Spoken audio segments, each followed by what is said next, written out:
Assalamualaikum warahmatullahi wabarakatuh. Kami dari kelompok 8 akan mempresentasikan hasil makalah kami berjudul Peran dan Fungsi Masjid untuk Kesejahteraan Umat.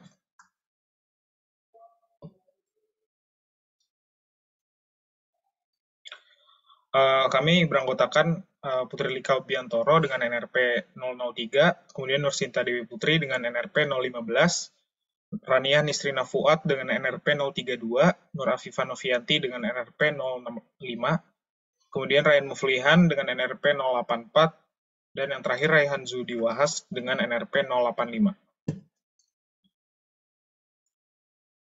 Outline pembahasan yaitu yang pertama pengertian, fungsi, serta fasilitas yang ada di masjid, kemudian sejarah terbentuknya masjid, kemudian masuknya masjid di Indonesia, dan yang terakhir optimalisasi masjid. Selanjutnya akan dijelaskan oleh rekan saya. Pengertian masjid. Secara etimologis, masjid diambil dari kata dasar sujud yang berarti taat, patuh, tunduk dengan penuh rasa hormat, serta takzim. Mengingat pokok katanya bermakna tunduk serta patuh, sehingga pada hakikatnya masjid itu merupakan tempat melaksanakan seluruh kegiatan sebagai perwujudan dari ketaatan kepada Allah semata. Sebaliknya, secara terminologis dalam hukum Islam atau fikih, sujud itu berarti yakni meletakkan dahi berikut ujung hidung, kedua telapak tangan, kedua lutut, serta kedua ujung jari kaki ke tanah yang merupakan salah satu rukun sholat. Wujud dalam penafsiran ini ialah wujud lahiriah yang amat nyata dari makna-makna etimologis di atas. Itulah sebabnya tempat khusus penyelenggaraan sholat disebut dengan masjid. Dari penafsiran sujud secara terminologis di atas, maka masjid bisa didefinisikan sebagai suatu bangunan, gedung, ataupun suatu area yang mempunyai batasan yang jelas, yang didirikan secara khusus sebagai tempat beribadah kaum muslim kepada Allah, khususnya untuk menunaikan sholat.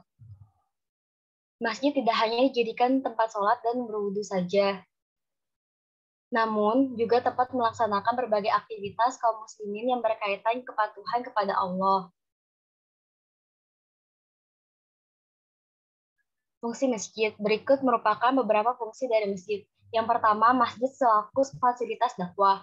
Salah satu fasilitas dakwah yang sangat penting yakni masjid. Dari sinilah untuk pertama kalinya risalah Allah serta agama Islam menyebar ke segala dunia. Yang kedua, masjid selaku pusat pengembangan moral serta sosial. Ikatan masjid dengan kehidupan sosial bagaikan dua sisi mata uang, di mana masjid merupakan tempat para penduduk saling bertemu, saling berkenalan satu sama lain, mendekatkan hati, berjabat tangan, menguatkan hubungan persaudaraan, dapat saling bertanya tentang keadaan masing-masing. Spesialnya apabila salah seorang di antara mereka ada yang tidak mengikuti sholat berjamaah, apabila sakit dia bakal dijenguk, bila dia pada jadwal diberitahukan, bila dia lupa sholat diingatkan. Yang ketiga, masjid selaku pusat pendidikan. Kedudukan masjid selaku institusi belajar didasarkan pada kepercayaan Islam kalau membaca ialah kunci guna menguasai serta menyingkap ciptaan Allah. Sebagaimana wahyu pertama yang diturunkan Allah kepada Nabi Muhammad ialah surat Al-Alaq yang dimulai dengan kata Iqra yang artinya merupakan membaca. Hal ini menyerahkan perintah untuk belajar serta membaca. Yang keempat, masjid selaku pusat pengembangan ekonomi. Menurut sejarah di Timur Tengah maupun di tanah air, masjid dijadikan pusat pengembangan masyarakat. Di Mekah sendiri semenjak sebelum Islam berkembang, sudah menjadi pertemuan para pedagang Arab di timur, utara, selatan, serta barat. Islam masuk ke Indonesia melalui dan dibawa oleh para pedagang Arab serta Gujarat. Yang kelima, masjid selaku pusat pengembangan politik. Di penghujung abad ke-20, peranan masjid selaku tempat berpolitik mulai meningkat. Di saat ini, partisipasi kepada publik mulai jadi agenda utama masjid-masjid di barat. Sebab melihat masyarakat sekitar merupakan hal yang penting. Masjid-masjid digunakan sebagai tempat diskusi serta dialog damai antara umat Islam dengan non-Muslim. Fasilitas-fasilitas yang ada di masjid. Yang pertama adalah pendayagunaan sarana masjid. Sarana masjid yang bisa digunakan dengan baik akan memberikan manfaat sosial serta dakwah. Di samping itu, bisa pula mendatangkan pemasukan untuk kas masjid. Sarana yang bisa dimanfaatkan itu berupa aula, pengeras suara, halaman, tikar, podium, serta fasilitas jenazah masjid.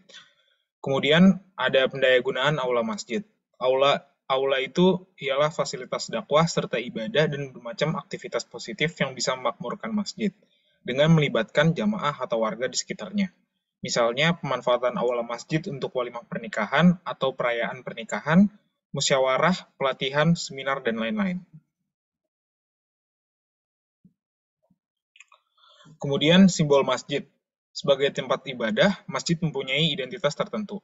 Karakteristik itu bisa dilihat dari wujud bangunannya ataupun dari namanya. Sebagai gudang masjid, masing-masing masjid pasti mempunyai berapa barang inventaris. Berapa barang ini ada yang dipergunakan secara tetap, serta ada yang digunakan dalam tempo sewaktu-waktu. Gudang masjid ini berperan untuk menyimpan, melihara, serta melindungi keamanan benda dari kemungkinan rusak ataupun pencurian.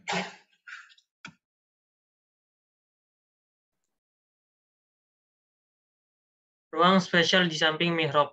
Mihrab senantiasa terdapat pada tiap masjid. Mihrab digunakan sebagai tempat imam memimpin sholat serta tempat khotib berdiri. Lalu kemudian ada kubah serta menara masjid. Kubah serta menara masjid ialah karakteristik khas yang membedakan bangunan serta arsitektur masjid dengan bangunan lainnya. Keberadaan kubah serta menara masjid menjadikan masjid nampak indah serta artistik. Apalagi sering pula diidentifikasikan sebagai karakteristik khas yang memunculkan citra tertentu untuk kalangan muslimin. Lalu fasilitas terakhir yakni Taman Pustaka Masjid.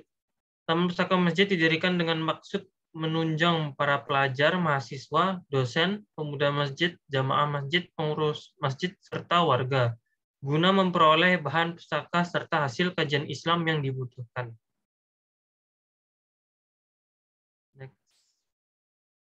Lalu ada sejarah terbentuknya masjid. Mendirikan masjid adalah hal pertama yang dilakukan Nabi Muhammad setelah sampai di Yathrib yang sekarang disebut sebagai Madinah. Setelah menempuh perjalanan dari Makkah sesampai di Kuba, 5 km arah tenggara Yathrib, di antara hamparan kebun kurma, Ammar bin Yasir radhiyallahu an membuatkan tempat teduh untuk Nabi Muhammad. Disitulah beliau dibantu para sahabat membangun sebuah masjid dari tumpukan batu. Inilah yang kemudian disebut sebagai Masjid Kuba. Dan merupakan masjid pertama yang dibangun oleh Rasulullah dengan tenaga dan cucuran keringat sendiri.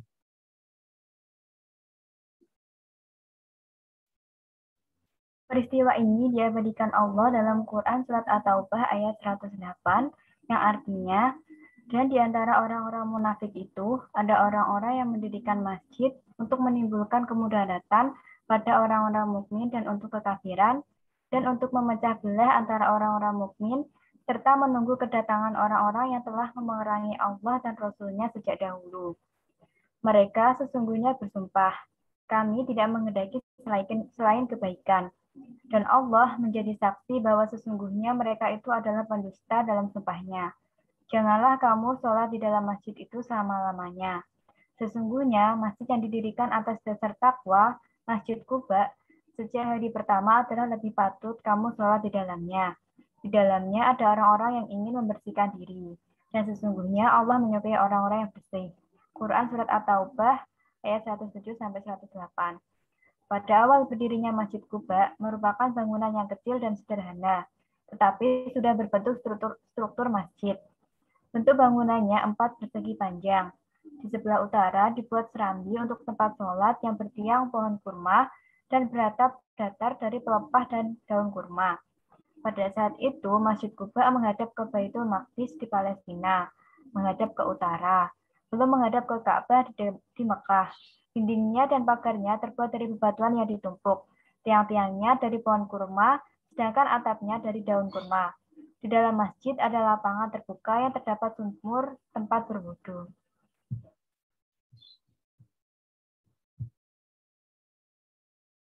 Selanjutnya yaitu masuknya masjid di Indonesia. Istilah masjid mulai dikenal oleh rakyat Indonesia sejak masuknya agama Islam ke dalam daerah Nusantara. Masjid adalah tempat sujud serta sebutan lain yang berkaitan dengan penamaan masjid di Indonesia adalah musola, langgar, ataupun surau.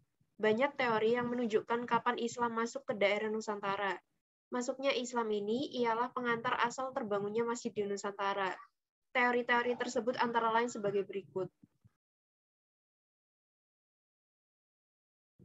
Yang pertama yaitu teori Arab atau Mekah. Proses masuknya Islam ke Indonesia berdasarkan teori Mekah ialah langsung berasal dari Mekah atau Arab pada abad pertama Hijriah atau abad ke-7 Masehi dan dibawa oleh pedagang asal Timur Tengah yang mempunyai misi berdagang sekaligus untuk berdakwah. Yang kedua yaitu teori Gujarat atau India. Proses masuknya Islam ke Indonesia berdasarkan teori Gujarat dibawa berasal Gujarat serta Malabar pada abad ke-7 Masehi atau abad ke-13 Masehi.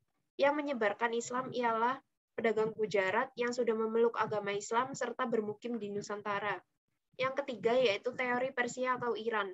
Proses masuknya Islam ke Indonesia berdasarkan teori Persia pada abad ke-13 Masehi.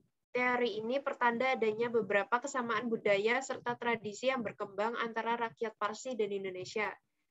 Yang terakhir yaitu teori Tiongkok atau Cina. Proses masuknya Islam ke Indonesia sesuai teori Tiongkok di abad ke-9 Masehi. Sebab diperkirakan Islam telah masuk ke Tiongkok di masa dinasti Tang pada tahun 6180 sampai 960 Masehi, dibawa oleh Panglima Muslim asal kekhalifahan di Madinah semasa era Khalifah Utsman bin Affan. Diyakini bahwa Islam memasuki Nusantara bersamaan migrasi orang-orang Cina ke Asia Tenggara. Mereka serta memasuki wilayah Sumatera bagian selatan Palembang pada 879 atau abad ke-9 Masehi. Selanjutnya, masjid tertua di Indonesia. Salah satu masjid tertua di Indonesia adalah Masjid Agung Demak, yang didirikan oleh Raden Fatah serta Wali Songo pada tahun 1479 atau abad ke-15 Masehi. Masjid ini terletak pada Kampung Kauman, Kelurahan Bintoro, Kabupaten Demak, Provinsi Jawa Tengah. Masjid ini dulunya adalah kawasan berkumpulnya para Wali Songo yang belajar agama Islam pada tanah Jawa. Masjid ini adalah perwujudan berasal harapan Raden Fatah untuk membentuk sebuah bangunan monumen yang bernuansa Islam. Raden Fatah juga berharap agar semua orang yang terdapat di tanah Jawa mampu memeluk agama Islam. Masjid Agung Demak ini dipergunakan menjadi pusat belajar agama Islam dan daerah para ulama atau wali dalam menyiarkan agama Islam pada Pulau Jawa. Masjid ini dibangun di masa awal penyebaran agama Islam pada Indonesia yang mana pada saat itu Demak masih terpengaruh oleh budaya dan agama Hindu dan Buddha. Islam membawa toleransi dengan memasukkan unsur budaya lokal menjadi media komunikasi dakwah.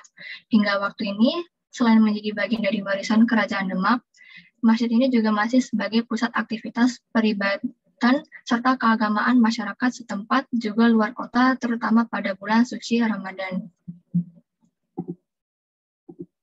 Selanjutnya, optimalisasi masjid. Pengoptimalan masjid yang dimaksud adalah masjid tidak hanya digunakan sebagai tempat beribadah, namun bisa digunakan untuk kegiatan-kegiatan lain yang dapat bermanfaat bagi masyarakat sekitar, yang disesuaikan dengan era modern ini tanpa menghilangkan ajaran Islam. Adapun cara-cara tersebut antara lain, yang pertama, meningkatkan peran pengurus masjid. Peran pengurus masjid sangat penting bagi berjalannya kegiatan di masjid. Pengurus masjid bisa mengajak masyarakat untuk melaksanakan ibadah di masjid, terutama untuk laki-laki. Pengurus masjid juga bisa mengkoordinir jamaah untuk selalu bisa menjaga masjid mulai dari kebersihan, keamanan, ketertiban, dan sebagainya. Kemudian program-program keagamaan juga harus digiatkan oleh para pengurus masjid agar dapat mengajak masyarakat untuk lebih aktif. Pengurus harus memanajemen kegiatan masjid secara profesional dan juga lebih inovatif. Selain itu, keramahan dan kesopanan para pengurus juga perlu ditingkatkan agar jamaah merasa nyaman berada di masjid. Yang kedua, mengoptimalkan kegiatan rutin di masjid. Kegiatan-kegiatan rutin yang biasanya diadakan di masjid antara lain pengajian, salawatan, belajar mengaji untuk anak-anak, pengajian khusus untuk para muslimah, dan sebagainya. Kegiatan-kegiatan rutin tersebut harus lebih dioptimalkan agar bisa menarik masyarakat untuk mengikuti kegiatan tersebut daripada melakukan kegiatan yang kurang bermanfaat. Lalu yang ketiga, mengadakan kegiatan besar keagamaan. Kegiatan-kegiatan besar keagamaan dapat dirayakan dengan berbagai cara, salah satunya dengan membuat event, baik itu lomba, pengajian agama, atau diskusi keagamaan.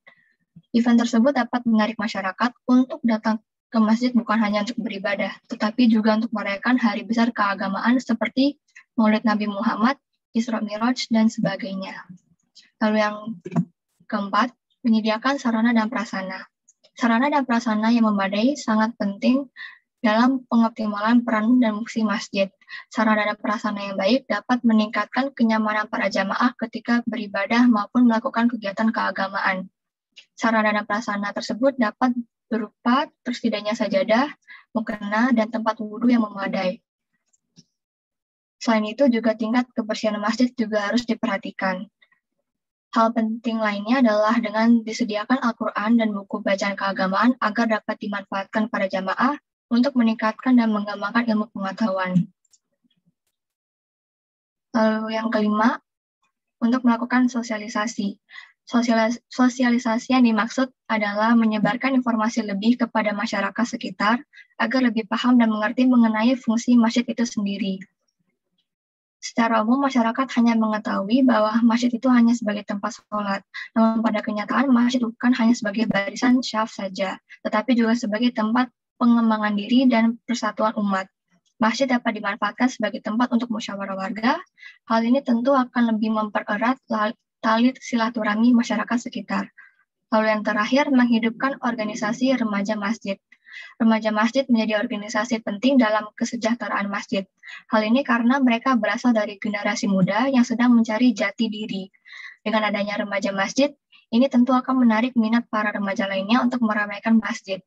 Selain itu, mereka masih memiliki ide-ide yang kreatif untuk mengembangkan kegiatan keagamaan masjid. Peran remaja masjid ini juga sangat penting dalam membentuk kepribadian remaja lainnya agar menjadi generasi yang berakhlak, mulia, dan selalu mengingat kepada Allah Subhanahu wa Ta'ala. Selanjutnya adalah kesimpulan. Kesimpulannya antara lain, masjid yang pertama kali dibangun Rasulullah adalah Masjid Quba yang dibangun sesampainya di kota Madinah dan dituangkan dalam Quran Surat At-Taubah ayat 108. Masjid memiliki beberapa fungsi dan peran yang penting selain sebagai tempat sholat bagi umat Islam. Masjid juga bisa sebagai fasilitas berdakwah, pusat pengembangan moral dan sosial, pusat pendidikan, pusat pengembangan ekonomi, dan pusat pengembangan politik. Selanjutnya, banyak cara untuk bisa mengoptimalkan fungsi dan peran masjid. Di antaranya, meningkatkan peran pengurus masjid, mengoptimalkan kegiatan rutin di masjid, mengadakan kegiatan keagamaan, menyediakan sarana dan prasarana yang memadai, melakukan sosialisasi kepada masyarakat tentang peran dan fungsi masjid, dan juga menghidupkan remaja masjid.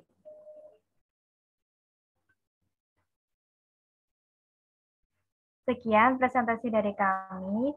Terima kasih atas perhatiannya. Mohon maaf jika ada kesalahan. Wassalamualaikum warahmatullahi wabarakatuh.